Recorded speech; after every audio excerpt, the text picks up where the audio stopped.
The Boy Who Harnessed the Wind by William Kamkwamba and Brian Miller. Chapter 1, Part 4. Page 18. Although Geoffrey, Gilbert and I grew up in this small place in Africa, we did many of the same things children do all over the world, only with slightly different materials. And talking with friends I've met from America and Europe, I now know this is true. Children everywhere have similar ways of entertaining themselves. You look at it this way. The world isn't so big. For us, we loved trucks. It didn't matter what kind of trucks. 4-ton lorries that rumbled past from the estates, kicking up dust, or the half-ton pickups that travelled back and forth to Kasungo town, just an hour's drive away.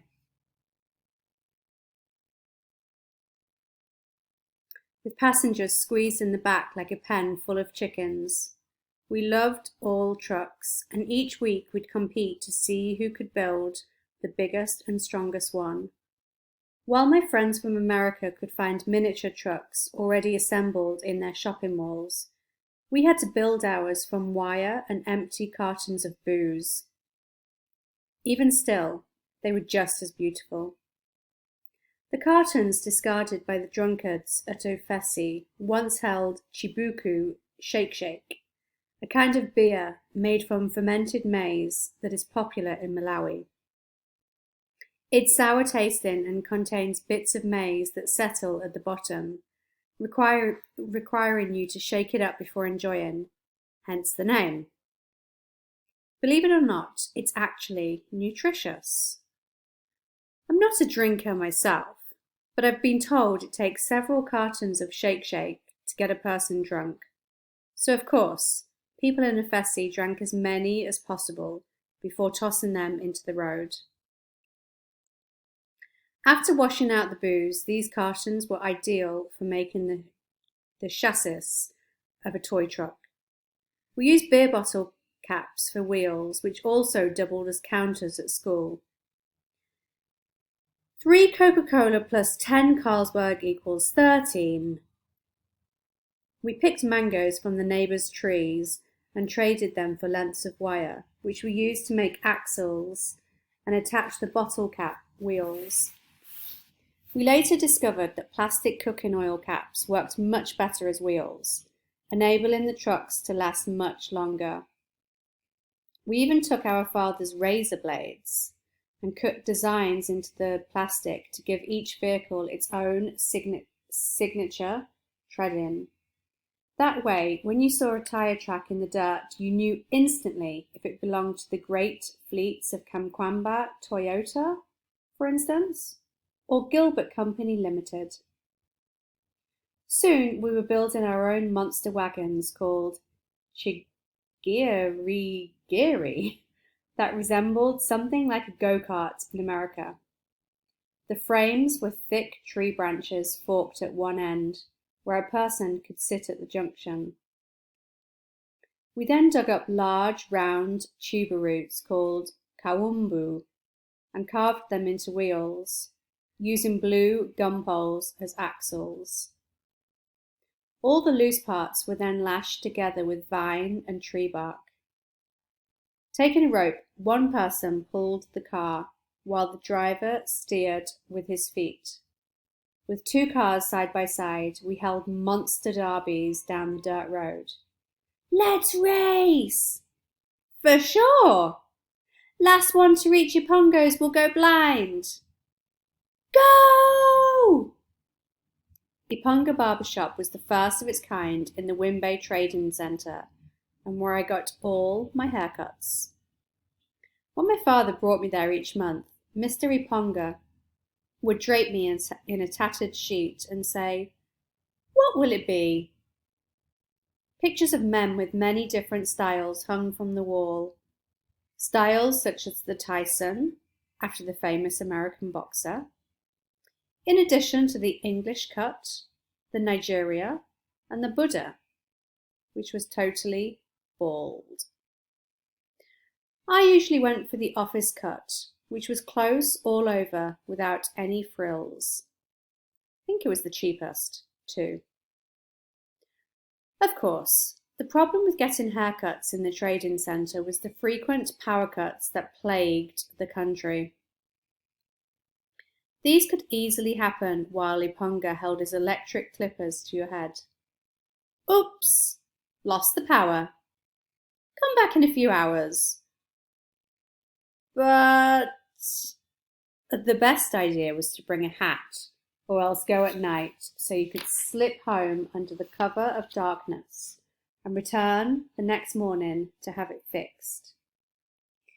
If we had some pocket change from our parents, we stopped by Mr. Banda's shop for a cold bottle of Fanta or a handful of dandy sweets, which Banda kept in a glass jar below the shelves of Drew's liver salts and Konjac cough tabs, top society luxury lotions, easy black hair dye, long ribbons of Blue Band margarine, bars of Lifebuoy soap, and packets of Cowbell powdered milk. Or, if we were hungry, we pooled our money and headed to the Kanyenya stand, which was really just a giant vat of boiling grease over a fire next to the boozing centre. There, we bought delicious pieces of fried goat and chips for a few kwacha. The man working the vat grunted. "How much?" And you answered, 5 kwacha. He sawed off a good chunk from a carcass hanging on the gallows, causing the swarm of black flies to circle once, then land again. He dropped the meat into the oil, added a few more sticks to his fire to get a raging boil, then threw in a handful of sliced potatoes. When everything was finished, he tossed them onto the counter, along with a small pile of salt for dipping. Your mother is a good cooker," said Gilbert, "but she's never made anything as good as this." "For sure." But most of the time we had no money, so we spent our afternoons in hunger and dreams. On our way home, we played a certain game with the Mahangla bush. Its bright red flowers made the perfect crayons for children, but its stems could also tell your fortune. One person uprooted the stem, then tried to split it down the middle by pulling it apart. If you did this without breaking the stem in half, you'd have meat for dinner waiting for you at home. "Hey, man, you're lucky. Let me come over." But if you broke the stem, that was a different story. "Ah, sorry, friend. Your mother's at a funeral. You'll find only water at home." Ha ha ha ha ha. Evenings in the village, just after the sun disappeared over the blue gums, were my favourite time of day. This was when my father and Uncle John, Geoffrey's father, finished work in the maize and tobacco fields and returned home for supper. My mother and older sister Annie would be busy in the kitchen preparing the food, sending out all the delicious smells riding on the breeze.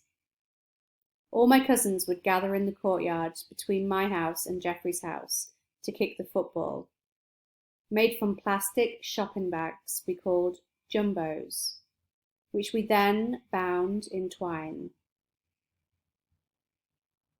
And as the light faded, perhaps a farmer from the next village would stop by. "Mr. Kamkwamba, I have something from my garden," he'd say, opening a bundle of papers to reveal some nice tomato plants. They'd negotiate a price and my father would plant them behind the house. During the rainy season, when the mangoes were ripe, we filled our pails with fruit from the neighbours' trees and soaked them in water while we ate our supper. Afterwards, we passed the fruits around, biting into the juicy meat and letting the sweet syrup run down our fingers. If there wasn't any moonlight to continue playing, my father gathered all the children inside our living room, lit a paraffin lamp, and told us folk tales. "Sit down and hush up," he said. "Have I told the one about the leopard and the lion?" "Tell it again, Papa." "Okay. Well, one day, long, long ago, two girls were walking from Kasungu to Wimbe when they became too tired to continue. We sat on the floor, hugging our knees against our chests and hanging on every word. My father knew many stories, and the leopard and the lion was one of my favourites. It went like this. Rather than taking a nap in the dirt, the two young girls looked for a clean, quiet place to sleep. After some time, they came across the house of an old man. After making their request, the old man said, "Of course you can stay here. Come on in."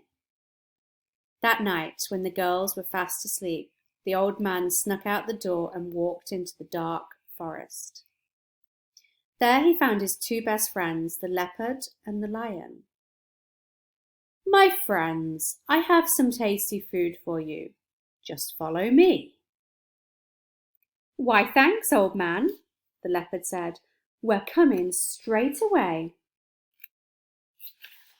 The old man led his two friends through the forest and back to his house.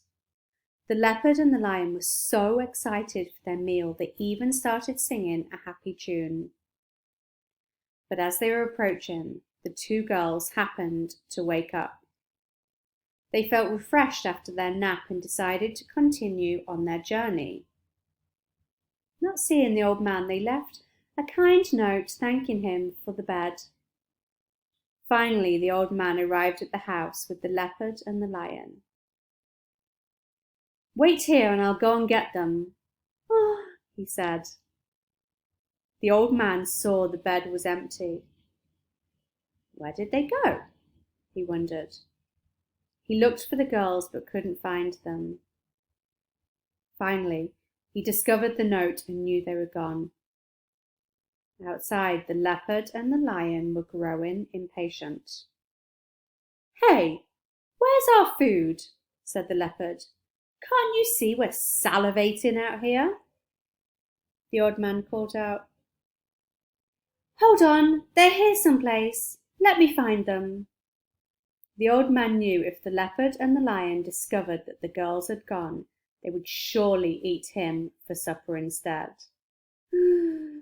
The old man kept a giant gourd in the corner of his house for drinking water. Seeing no other option, he jumped inside and hid. Finally, after waiting so long, the lion said, "That's it. We're going in." They broke open the door and found the house empty. No girls, no old man, no supper.